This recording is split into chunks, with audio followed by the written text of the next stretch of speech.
Well, good morning, good afternoon, good evening, whoever you are, wherever you are, whenever it is for you. For me, it is just past midnight on Tuesday, the 12th of August. That makes this the news for Monday, August the 11th, 2025, day 1265 of Vladimir Putin's war of aggression against the people of Ukraine. How do you do? I'm Peter Alexievich, and this is the Live at 5 from Kyiv, coming to you from this major European capital currently under siege. And I see the peeps are coming in. Hey, Jan. Hey, Anthony. Hey, Bjorn. Hey, Herb. Hey, Jay. How you doing, pal? Hey, James. Hey, Nightshade. Hey, John. Jackie. Bjorn. Hey, G2. Arna. Ahoy! Ahoy, mate. Are you out on the boat? Are you out on your boat? Hey, Tommy Weber. How you doing, pal? Hey, Courtney Davis. Maria. How you doing? Zoe. Hey, Seawolf. Avi. There's Avi, everybody. Avi's the sponsor of tonight's live. Avi was our sponsor on Friday. That was the first live he ever sponsored. And he is our sponsor again tonight. So thank Avi, everybody, please. And I don't have any sponsors for tomorrow or through the rest of the week. So if anybody is up to sponsoring a live, the PayPal is in the description. I think, isn't it? No, I'm not sure that it is. The Patreon is, and the YouTube link is. Now I'm not sure all of a sudden. Hey, Lars. Plugging along, Jay. Hey, Chef Deb. Chef Deb is watching my videos on YouTube. TikTok, she's cheating on you. Hey, Nicola Jones. What the fuck is Trump doing in D.C. arresting the homeless? A Nightshade. It's a fucking nightmare beyond words, right? He's basically put D.C. under martial law, is basically what he's doing. He's putting it under military control, federal control, superseding the rights of the people of Washington, D.C. to govern themselves. It is just the latest extra executive reach, extra executive power that he insists on wielding. Critics, of course, are saying that it's all to detract from the Epstein situation. Joe, so sad Taylor Ham can't sponsor. I wouldn't say no to a sponsorship from Taylor Ham. If you know anybody over there, pal, give him my number. So Joe's busting my ass because he knows over here we can't get Taylor Ham and you can't get a decent bagel to save your life. I mean, forget it. There is to the best. I have not been able to find anything like a decent bagel in all of Kyiv.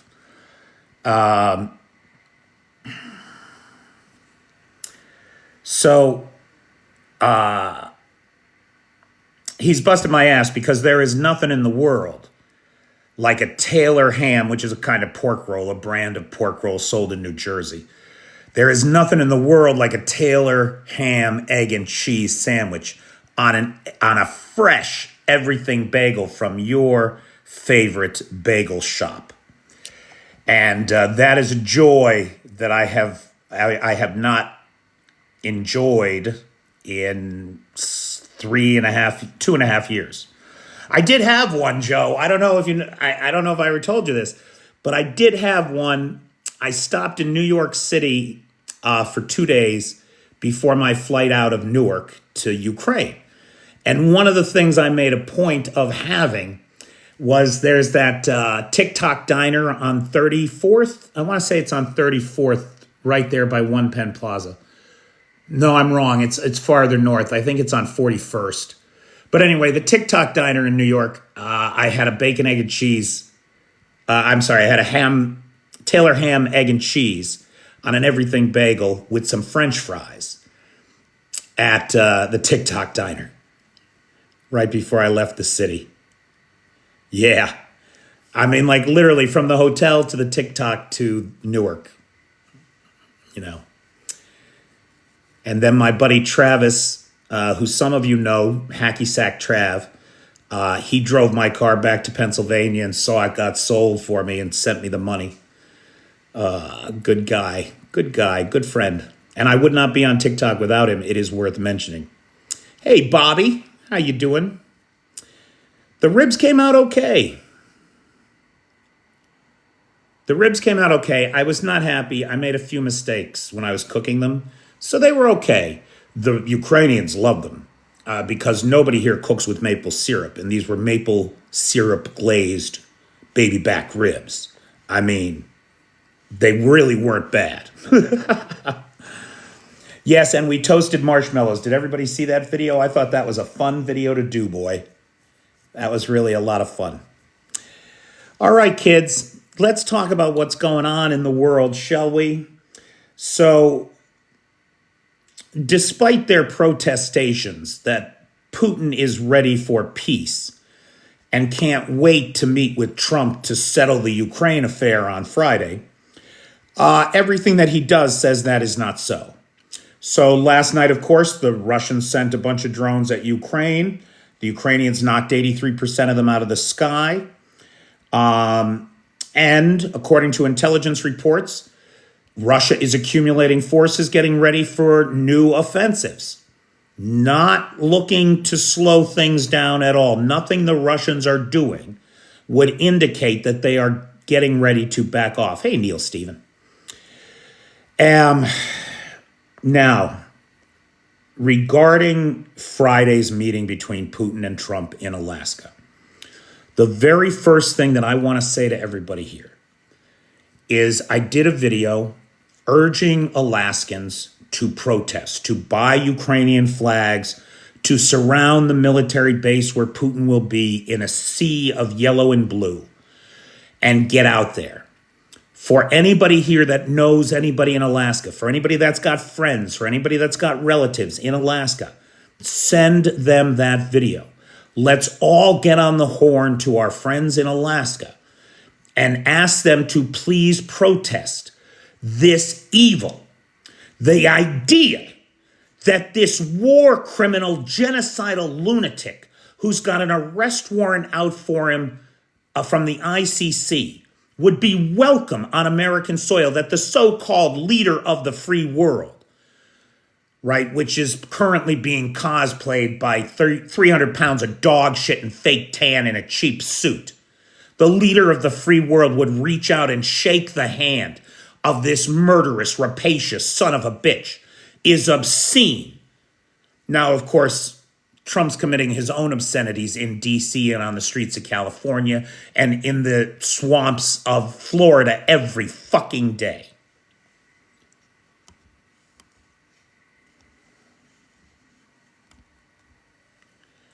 Every day. Every day.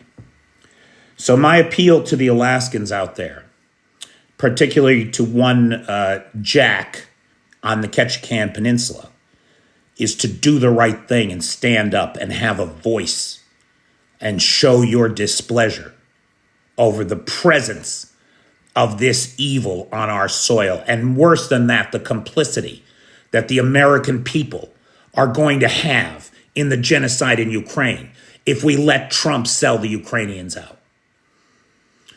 The Europeans have no seat at the table. And critics of the European Union say, well, you know, you didn't get one. You didn't work for one.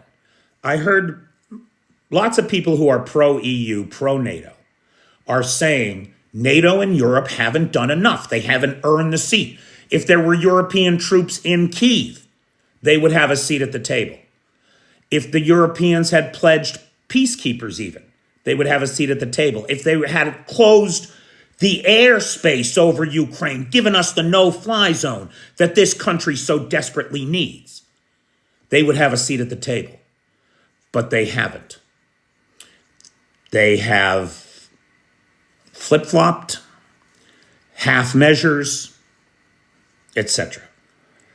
And as someone once said, it is ridiculous that 500 million people in Europe depend on 300 million people in the United States to protect them from 140 million people in Russia. It's ridiculous. And now that America has just taken a fucking holiday, has just gone on vacation and left the world to settle its own problems, you cannot count on America. With Donald Trump in charge, everything is purely transactional. And given the way that the FBI is looking to arrest these Texas Democrats, it appears that everybody that works there is just going to fall in line with this fascist agenda of this wannabe dictator. Hey, Chrissy Locks. Okay. So this summit, in my opinion, is a failure before it even begins. Why? First of all, it doesn't include Zelensky and the Europeans. And Zelensky has said very clearly that they are not going to trade away their land for a false peace. And that's exactly what Russia wants them to do. And it's exactly what Trump wants them to do. So it's not going to happen. Further, it's a failure before it even starts because it is based on a false narrative, the incompetence of Steve Witkoff. So it appears that when Steve Witkoff met with the Russians last week, and you guys know he's Trump's chief diplomat, but he has no diplomatic experience. He's a goddamn real estate huckster like Trump. So Witkoff goes to Russia, talks to the Russians, and then apparently mistranslated something in the paperwork. What he mistranslated was that the Russians would leave Kherson and Zaporizhia in exchange for all of Donetsk and Luhansk. This was bullshit of the first order.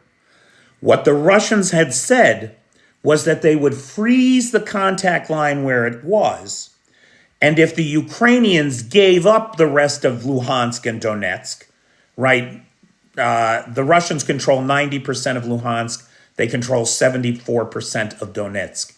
So you're talking about something like 10,000 square kilometers that no Russian troop has ever set foot in. If the Ukrainians just give that up, well then, we'll stop the fighting. The idea that anybody would believe such a thing is sheer nonsense. It's sheer nonsense of the worst sort. Now, of course, Trump wants to believe it. They might, so what? Right? Like they might, right? Like, so what down here says the Russians leaving Kherson and Zaporizhia is a deal that the Ukrainians could take. And you know what? They might. The point is that it's not our place to dictate it to them. We all saw what happened after World War II, or after World War I. We can go back to World War I, right? After World War I, we saw the great powers divide up the world. One of the things that it got us were the troubles in Ireland for 80 years of internecine conflict. Then, after World War II, we saw the great powers divide up the world, and we saw the Kurds left with no homeland, the Ukrainians left with no sovereignty, the Israel-Palestine issue there.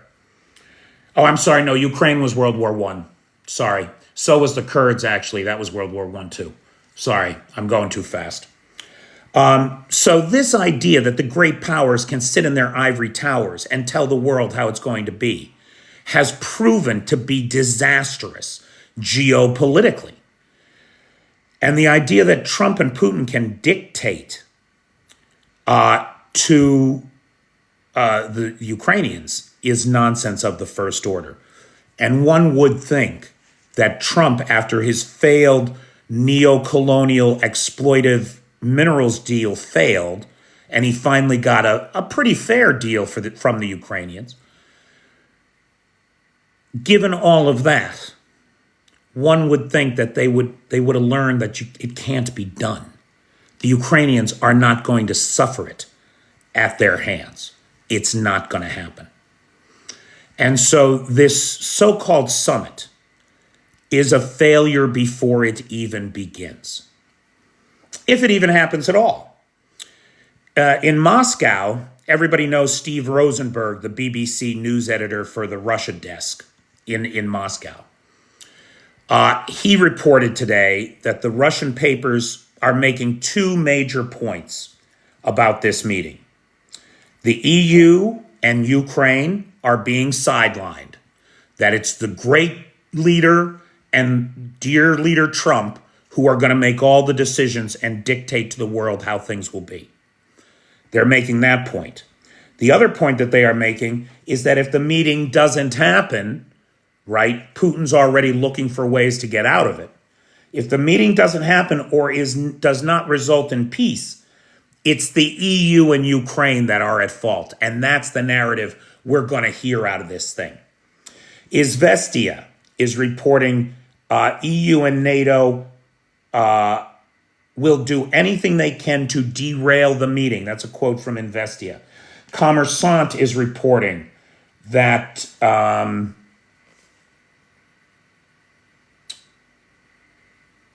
Alaska serves as an appropriate venue, far from the EU, further from the EU, and closer to peace, is what Kommersant said.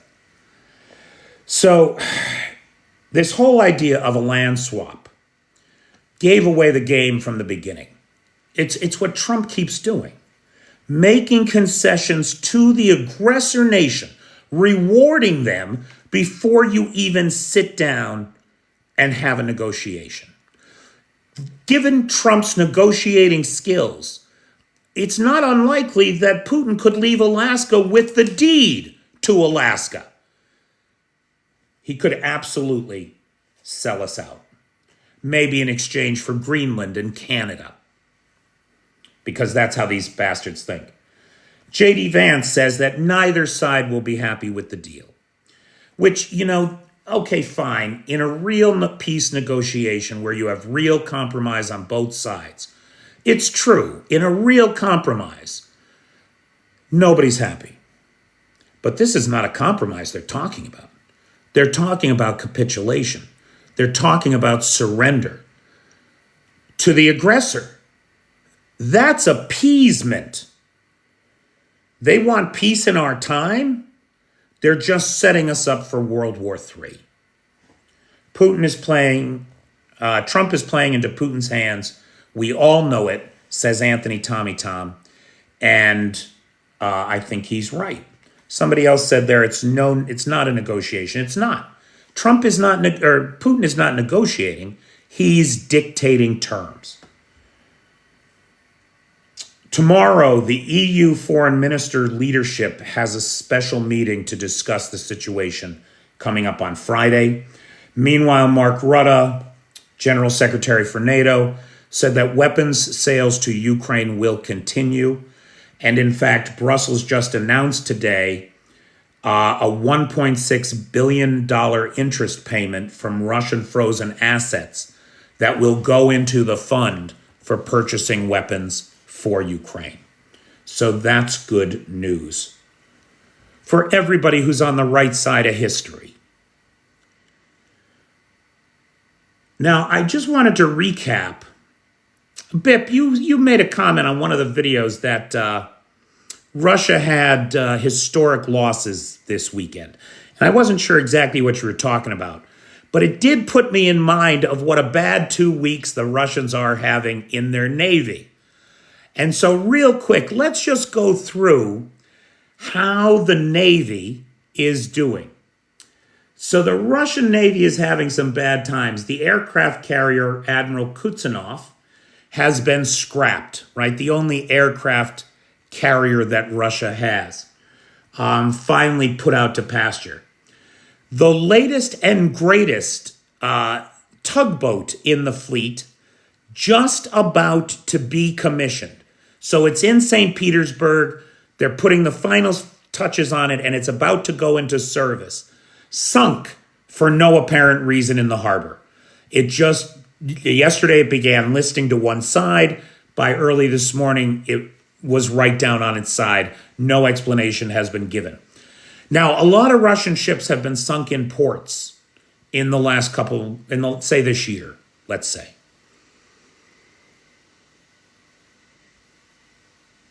All of those instances that we had reports of explosions right before the ship sank. And in fact, in most cases, explosive devices were found, and the explosion was confirmed by Russian authorities. We have no mention of any explosions at the sinking of the Captain Ustakov. So we don't know what happened there. There's certainly no drone activity in the area at the time. We just don't know. It could be easily Russian incompetence and corruption on display again, and it could well just be that.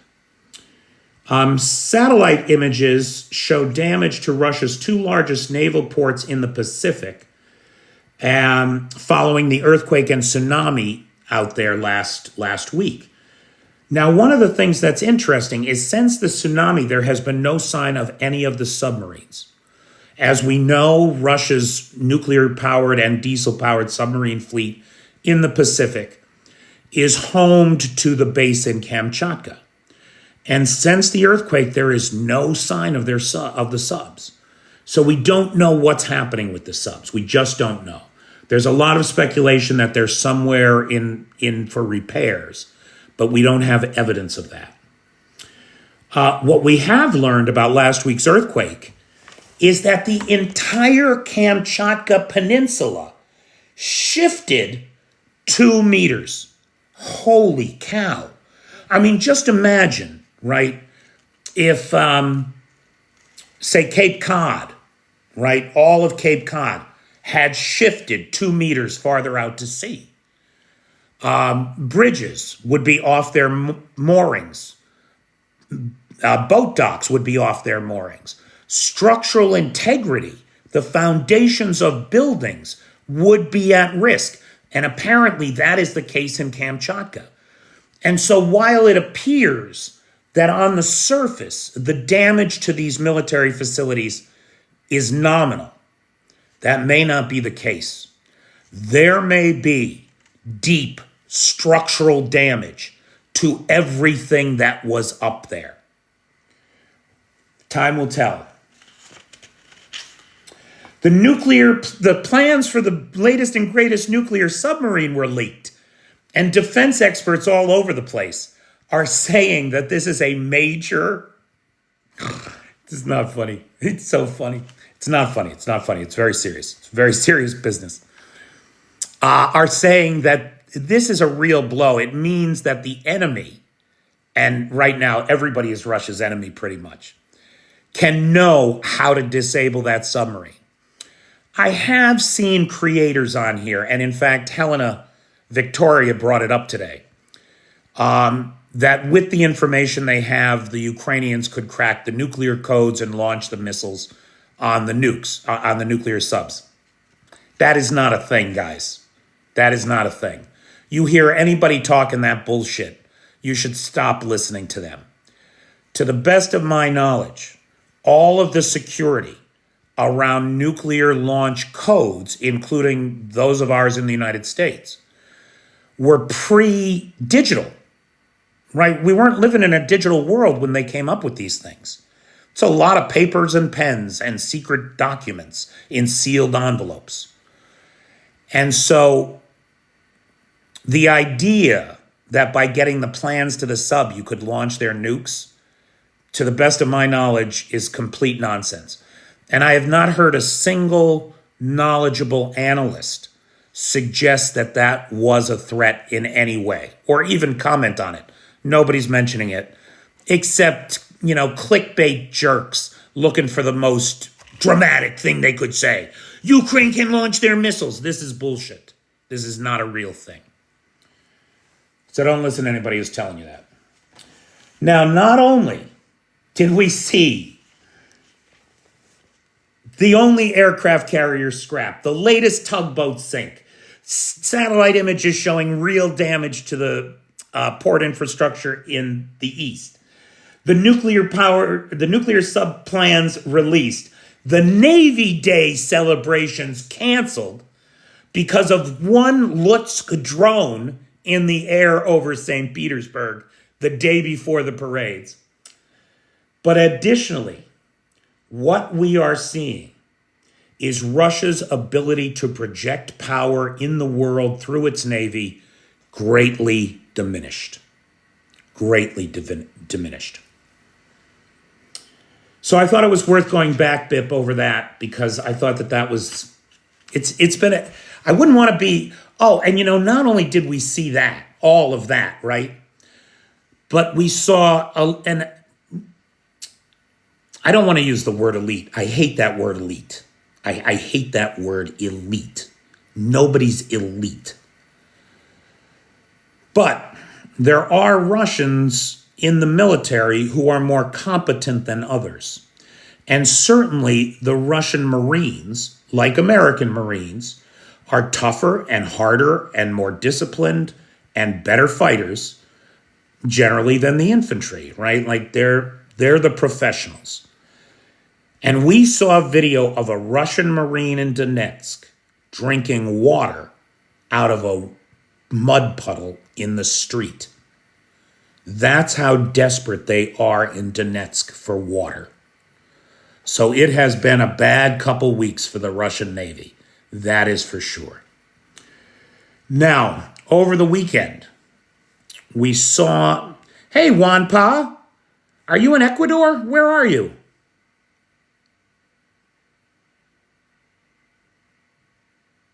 I don't know. I just saw my buddy Juanpa lives in my neighborhood. He's right over here. But he's from Central America. And I thought he had gone to visit his mother. But maybe I'm wrong about that. All right, well, we'll see. Now, over the weekend, we saw some extraordinary, and Bip, maybe this is what you were talking about. Over the weekend, we saw some extraordinary drone strikes by the Ukrainians inside the territory of the Russian Federation, including the longest single successful drone strike of the war on the Komi region. Now, some of you may remember my video. I used to do videos. I did a video series about the ethnic minorities inside Russia that want independence. One of those are the Komi people, a Siberian people far more closely related to, say, North American Inuits than to anybody Russian. And up in Komi, they got an oil refinery. That oil refinery became the target of a drone attack this weekend. Over 2,000 kilometers from Ukraine, over 1,200 miles from Ukraine. A drone flew through that 2,000 kilometers of Russian airspace to strike an oil tank at this Lukoil refining plant in Komi.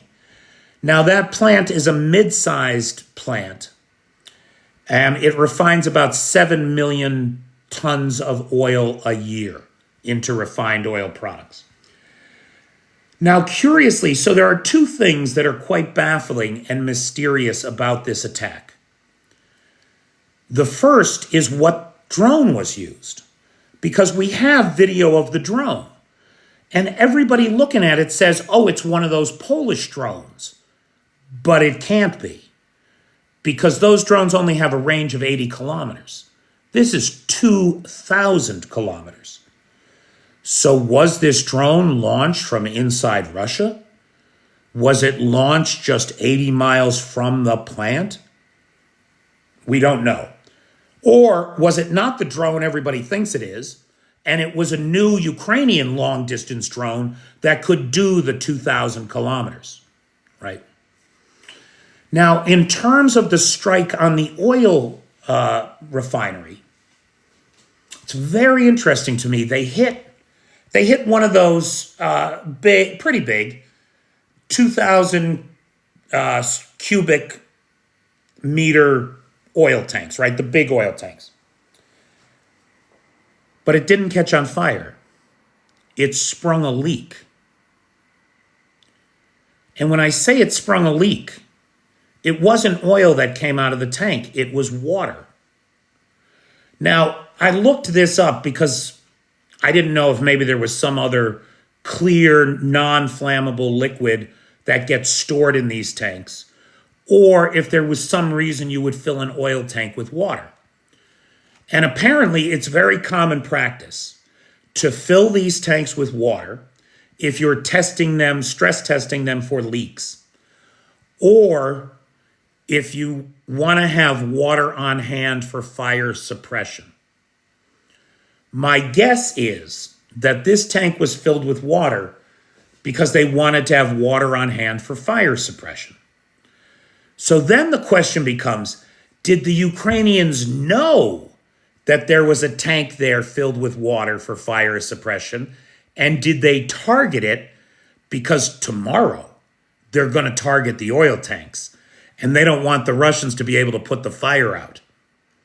I don't know. We know that there's a shortage of fire retardant foam in Russia.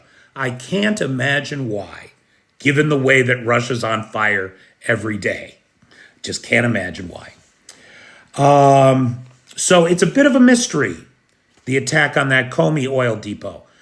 But it does bring the total oil refinery, but it does bring to a total 21 of Russia's main 22 oil refineries. They have another 11 smaller oil refineries that we don't usually include in the count. But the 22 mid-sized to large oil refineries have now all been hit but one. And the one is in the Far East, so it's unlikely to be hit. Well, I don't know, maybe not anymore. We saw the drone plant in Tatarstan hit. So everybody, so often, guys, in the comments, I get these comments, Ukraine should hit the drone plants. Yeah, they do every chance they get. This is the 5th time that this drone plant has been hit. The problem is they're using little drones. These plants are enormous. You need multiple large missiles to destroy such a plant. Hitting it with one drone, you're lucky, like the Ukrainians were, if you shut down the production line for a couple weeks. And that happened back in February, remember? They hit the drone plant in Tatarstan, they hit the finishing production line, and for about 2 weeks, the Russians couldn't get any drones off that production line until it was repaired. Then, boom, they were right back in business. But it has been occurring to me recently more and more that what all of these drone strikes do, while, they have certain benefits right off the bat, they bring the war home to Russia. The average Russian becomes aware that there is danger, that they are at war. Brings the war home to Russia. Second thing it does is it interrupts business as usual. So you shut down the production line for 2 weeks, that's a win. That's 2 weeks of drone production didn't happen. But there might be a third reason. The Ukrainians will soon have their own long-range missiles. They are in serial production now. Just the act of flying a drone 2,000 miles through Russian airspace to strike a particular tank at a particular refinery means that they have all the telemetry, all the paths mapped out. Guiding missiles using that telemetry should make the job easy when they get them. Scotty asks a great question. He says, what size bomb could a big Ukrainian drone carry? 200 pounds. That'd be about 250 kilos. To the best of my knowledge, Scotty, now I could be wrong. Some of the bigger drones might be able to carry that much, right? About 250 kilos. but they are the rare exception. The rare exception. Most of these are less than 50 kilos. The vast majority are less than 50 kilos. And like the frontline drones that drop grenades on people only carry 6 or 7 grenades at a time. So, less than 10 pounds. So I'm not sure what the largest is. I'll try to figure that out tomorrow, and maybe we'll talk about that tomorrow night, is what the actual carrying capacity of some of these things is. Roy, to the best of my knowledge, that is correct, although that's the new number. So Roy says, now the Russian Shaheds carry 90 pounds of payload. The new ones do. The old ones didn't carry that much. They carried closer to 50 kilos. Oh, I'm sorry, Roy, it's not 90 pounds, it's 90 kilos. So it's almost 200 pounds in a Shahed.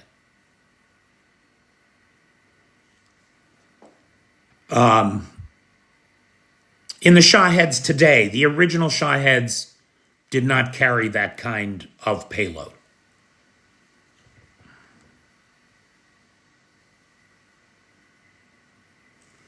Okay. So the drone plant in Tatarstan was hit again. You know what? I'm going to give everybody a warning here. Look, nobody could watch this channel for the last 2.5 years and think that there's anybody in the world who supports Ukraine more than I do. I mean, with every fiber of my being, I believe in Ukraine. But there is propaganda on both sides. And I want to warn everybody that the Ukrainian propagandists seem to have all agreed that the word of the day is collapse. Whatever you're talking about with Russia, use the word collapse. Aeroflot has collapsed. Russian gas sales to Asia have collapsed. Russian oil sales have collapsed. Collapse. As if they are trying to will into existence the collapse of the Russian Federation. The drone plant in Tatarstan, numerous Ukrainian outlets that I depend on for the news are saying that it's been destroyed. I don't see any evidence to indicate that that's the case. Like every other attack against that plant, I firmly expect that it will be up and running tomorrow morning, if it's not already.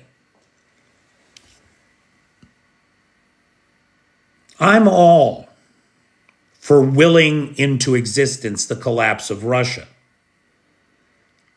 But I don't want to overstate the gains that the Ukrainians are making. It creates a false sense of hope. This is a knockdown, drag-out slugfest that is going to last longer, mostly because of the absolute inadequacies of the American president, who does have the power to do something about it. But we all know Taco. Friday night, midnight was the deadline for the sanctions on Russia if Russia didn't cease fire. The deadline has come and gone, and Trump has chickened out. This meeting on Friday is nothing but a Putin delay tactic. And frankly, I will be surprised if he shows up. I'm not saying he won't show up. I'm just saying I'll be fucking shocked and amazed if Bunker Grandpa leaves the Kremlin. Stuart, nobody should have any trust in Donald Trump, except to trust that he will always do what's in his own best interest at the expense of everyone else, including his own children. He's thrown his own children under the bus. Hey, everybody, say hello to Flippy. Hey, Flip, how you doing, buddy? Flip and his beautiful wife and daughter were in Ukraine on Saturday over the weekend, and we got to see them. I got to see them. We spent a beautiful day on the beach. Flip had my ribs. Flip, what did you think of the ribs? What did you think of the ribs, pal? Stroke my ego here a little bit. See, Wolf, you bring up a good point. What if they send a body double? Trump won't know, right? Not like Erdogan and the president of South Africa. They called him out on it. Trump won't know. So, ace is high. There's a good point to be made there. Putin may show up just to show the Russian people that Russia is not isolated. That was one of the points in the Russian papers this morning, is that this meeting, it actually, I'm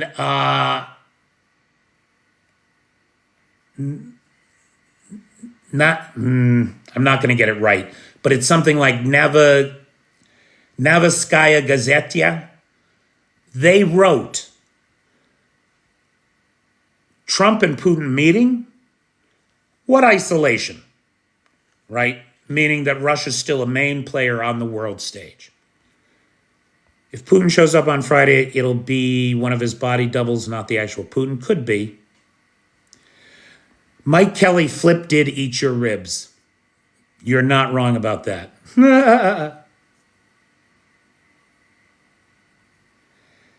Okay, back to the situation on the front line. Let's talk about the front line. Nezavistimaya Gazeta. Spasiba, Smiley. Spasiba. He's absolutely right. Smiley got it right, where I got it wrong. That's absolutely right. Nezavistimaya Gazeta.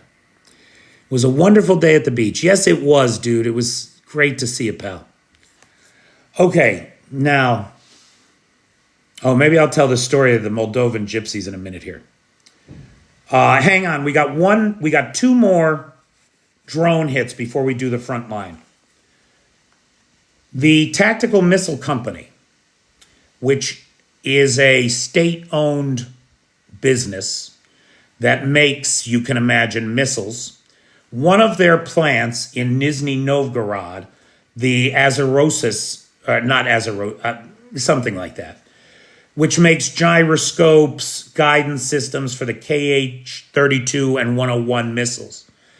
The KH-101 missiles are the real danger. That's the one that we see coming into Ukraine all the time. That plant was hit. Now, what's particularly interesting about that plant is it was hit with at least one drone, maybe two. But after they caught the plant on fire, there was very clearly a secondary explosion, something inside the building blew up. Now again, is Ukrainian intelligence and aim so good that you could fly a drone 476 kilometers, over 300 miles, inside Russia, and then hit the seventh window up, third floor up, seventh window in a particular building because you know something explosive is in there? I don't know. I don't know the answer to that. But they certainly hit it, and it certainly blew the fuck up. Did you like the marshmallow video, Mike? Good. Stuart Lawrence, what's AMO? Are you referring to the video production company here in Kyiv that I've done some work with?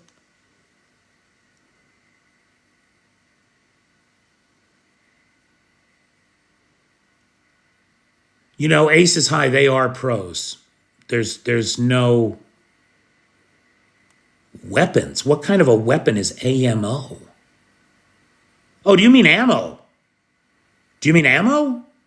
That's two M's, brother. That's two M's. Anyway, in English, it's two M's. We also saw the Saratov oil refinery hit for the third time this year. Unit L24601 was hit in Saratov.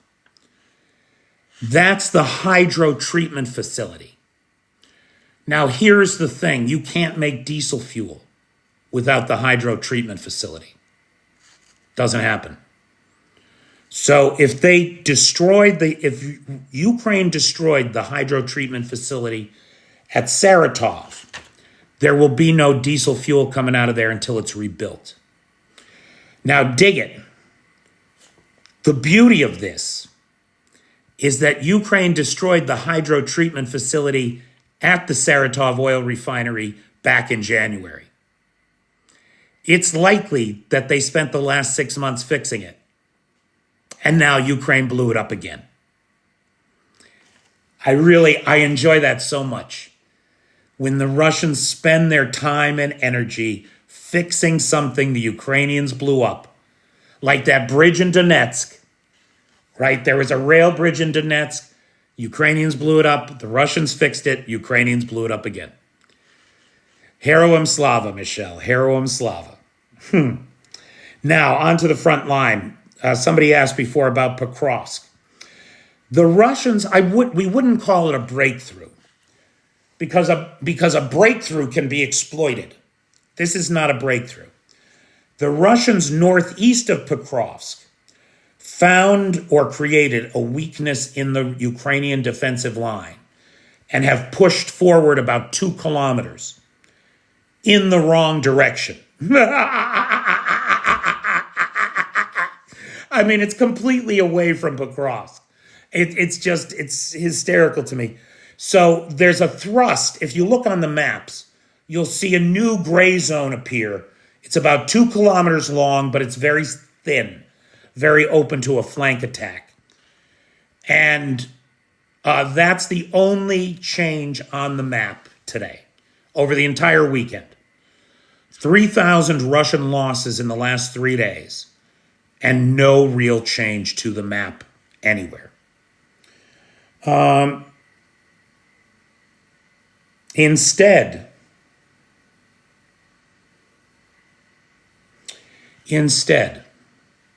what Russia is doing is sending glide bombs at Zaporizhia, where 27 people were injured at a bus stop,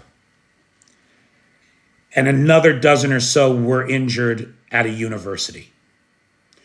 They are dropping bombs on universities and bus stops because that is the nature of the Russian terrorist regime.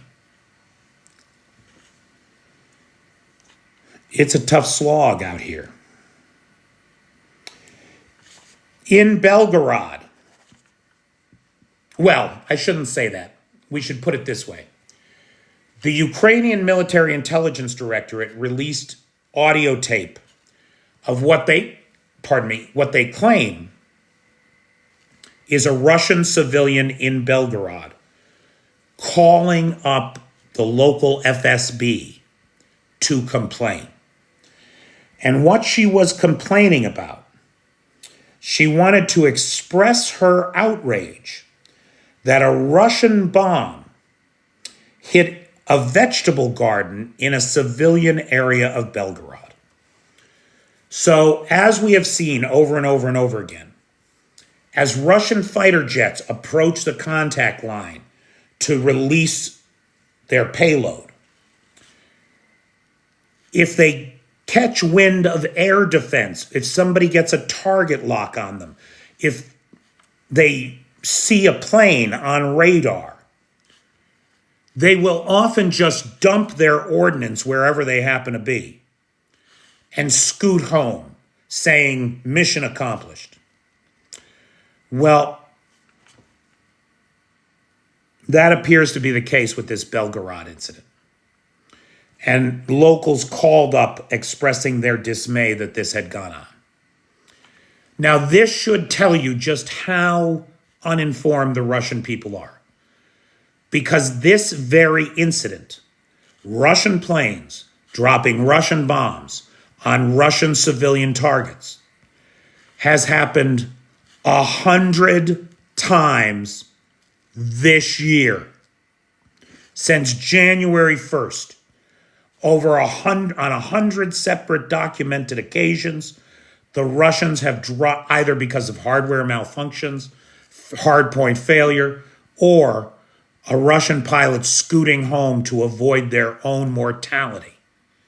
It's happened 100 times this year. It's happened hundreds of times in this war. And so for her to think that it's unusual goes to the point that the Russians have no idea what's going on. Dee wants to know, what will it take for Ukraine to get Russia out of their country? I think there's really only one thing that's going to do it, and that's the collapse of the Russian Federation. Now, that could be precipitated by the sudden death of Putin or by some other black swan event. I mean,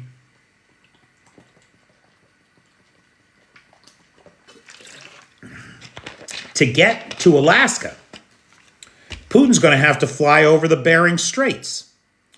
To fly over the Bering Straits is to put yourself at risk. The weather there is never good.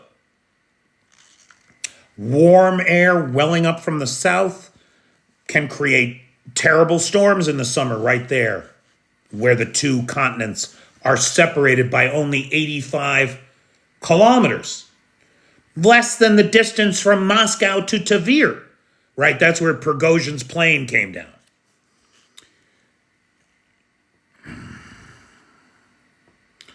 Ace is high. I hear this a lot. And I'm not picking on you, pal. Okay? But let's examine this statement for a second. Ukraine must up their game heavily during this Trump stalling time period. What would you like them to do? More than they're already doing.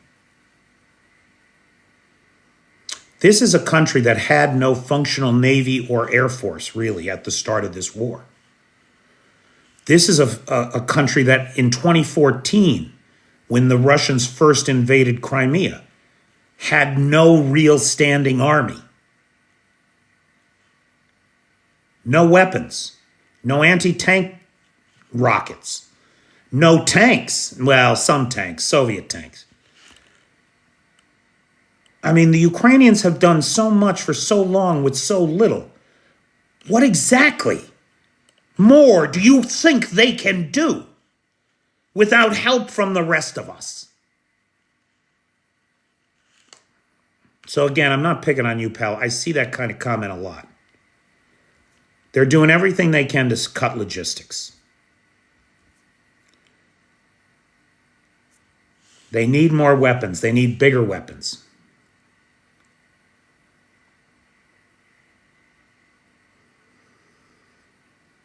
Ace is high. I don't believe you're remembering that right. I don't ever remember hundreds of Ukrainian drones striking Moscow. That's not a thing. Send me a link if I'm wrong. Yeah, let's not get our hopes up. You know, that some lefty nut job in Alaska is going to take it upon himself to take out Putin and Trump. That's going to be awfully hard to do. They do need long-range weapons, yes, and it is in Europe's interest to provide them, and yet Taurus is still not here. Nobody's going to arrest Putin when he steps off the plane. The United States is not a signatory to the ICC. Well, Kiwi Annie says, I saw Putin on Russian TV and he was scoffing at Trump, saying it will be Russian terms only. So that's what's going on Friday. It's not, as many people said, it's not a negotiation. It's Putin trying to dictate terms. That's what it is. Okay, a couple things real quick, because I see we're running out of time real fast. We're going to have to go late on this one. The ISW says that tank losses are down. Russian tank losses have dropped as mechanized assaults are deprioritized since December, as creeping infantry assaults are prioritized. Probably also the Russians don't have the tanks anymore, you know? Swiss Public Explainer reported that a Swiss colonel has been recalled from foreign posting after being charged with passing information to the Russians back in 2024. His posting and his service. Now, he's been in the military for 20 years. And this colonel, his service he's been suspended. It is said that he gave a document to the Russian delegation at the Organization of Security and Cooperation of European States meeting last August. He claims that that document was later shared among all OSCE members later that very day. So it was hardly a breach of confidentiality. But still, he did it before it was made public. Okay, that's it for me. Guys, again, I want to thank Arna, who is the sponsor of tonight's live. No, I'm sorry, not Avi. I'm sorry. Arn, you sponsor so much. I'm just doing it out of habit. Avi, who is a first-time sponsor, who I really want to thank, as I thank all the sponsors. Thank you, Avi. And if anybody can sponsor a live this week, I have no sponsors the rest of the week. Please, somebody, the utilities were due today. Anyway, big thanks to Avi. Big thanks to Lars, who has the Discord server. Big thanks to Nightshade, who has the Peter's Peeps group on the Book of Faces. And a big thanks to the moderator team, best moderators on the Tickety Talk, Maddie, Feisty, Jay, Pete, and Travis. Thank you all. Hey, Ben Tilly. Thanks, Chef Deb. So questions. It is 1 o'clock, but I was 3 minutes late. I owe you at least 3 minutes. But we will spend some time. I'll certainly be happy to spend time answering questions. Mike Kelly, I don't know what 224 is. What's 224? Good night, Sammy.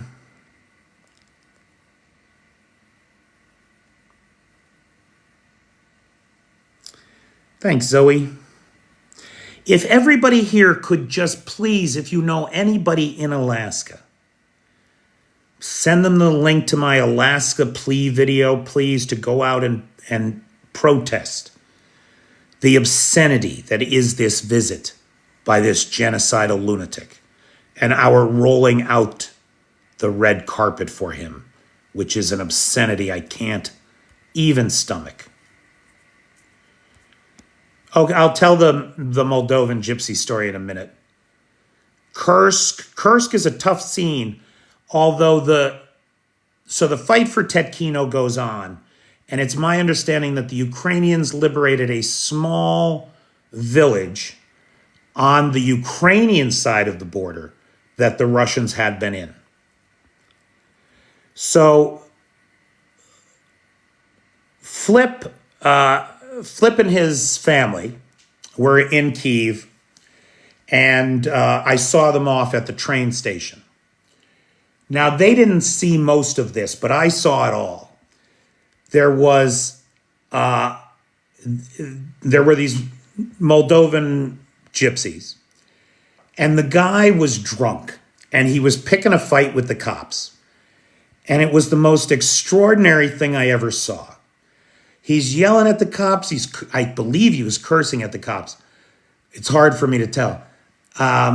Then he dropped his pants and mooned the cops right in front of this main railroad station. Then he turns around and he whips his dick out at the cops. And I'm like, what are you doing, buddy? And the cops just laughed it off. He didn't get arrested. He didn't get put in cuffs. Meanwhile, Donald Trump is sending the army to arrest the homeless, the weakest, most powerless people in America. It's obscene. It's obscene. But no, the cops were real good sports about it, boy. They were laughing. They were pointing at him. I mean, I never saw anything quite like that. In America, he would have been beaten to death. No, Flip, you guys showed up right after it happened, too. I mean, like, I was still throwing up in my mouth a little bit from it. But no, you're glad Yana didn't see it, that's for sure. Ugh. Hey, Richard Prexis. So, guys, any other questions, comments? Oh, that's what 225 is. It's the light count. We're not going to break the record tonight. I'm not staying to break the record. It's Monday. I'm exhausted. All right. I tell you what, I think it's time to call it a night. Ladies and gentlemen, again, big thanks to Avi, first time live sponsor. Really appreciate it, Avi. Thank you. I could not do any of this without the live sponsors and the Patreon supporters. If you are not a member of the Patreon, I encourage you to join. Membership is free, and I post content there that will never see TikTok. That's just for us. Yeah, thanks for dinner Sunday night, Flip. Before you guys left, it was good to see you. It was great company, even if the food was not so great. Night D, thank you.